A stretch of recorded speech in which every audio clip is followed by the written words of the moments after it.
কর্তৃপক্ষের অভিযানে বাধা দেয় বস্তিবাসী। বাধার মুখে ঘটনাস্থল ছেড়ে যান আইনশৃঙ্খলা বাহিনীর সদস্য এবং উচ্ছেদকর্মীরা। পরে প্রস্তুতি নিয়ে আবারও শুরু হয় অভিযান। ভেঙে দেয়া হয় শত শত ঘরবাড়ি, দোকানপাট। ভোগান্তি ভুলে চলে আসুন রিগালে। ওয়ারেন্টি সহ স্টাইলিশ কালেকশন নিয়ে রেডি রিগাল ফার্নিচার।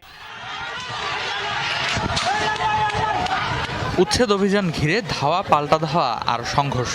বস্তিবাসীর বাধার মুখে রণক্ষেত্রের চেহারা নেয় কালশির বাউনিয়াবাদ এলাকা। স্থানীয়রা জানায় দীর্ঘদিন ধরে গড়ে ওঠা বস্তিতে বসবাস প্রায় 15,000 মানুষের। বুধবার দুপুরে রাজধানীর মিরপুরের এই সরকারি জায়গা দখলমুক্ত করতে অভিযানে যায় সিটি কর্পোরেশন ও গৃহায়ণ কর্তৃপক্ষ। এ সময় দায়িত্বরত পুলিশ সদস্যদের ওপর চড়াও হয় বস্তিবাসী।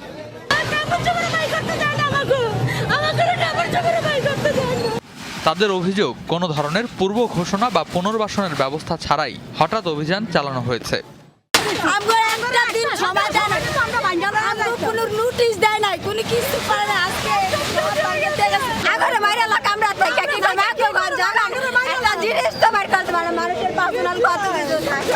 কেন এই উচ্ছেদ অভিযান, সেই প্রশ্নও তুলেন স্থানীয়রা।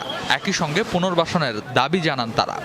গরিব মানুষ আমরা যে করে আমরা খাই, ব্যবসা করে যে আমার দিল একটা আসার ভাই, এমন আসার দিচ্ছে ভাই, শূন্য ছড়া হয়ে গেছি ভাই, কিচ্ছু না। দূর থেকে ওনাদের নোটিশ আইছে, আমাদের তো আমরা তো পাই নাই, তো সে কারণে মনে করেন আইসা সব কিছু মনে করেন ভাই গেটে দিতেছে, পরে পাবলিক ক্ষিপ্ত হয়ে মনে করেন ওনাদের মারছে।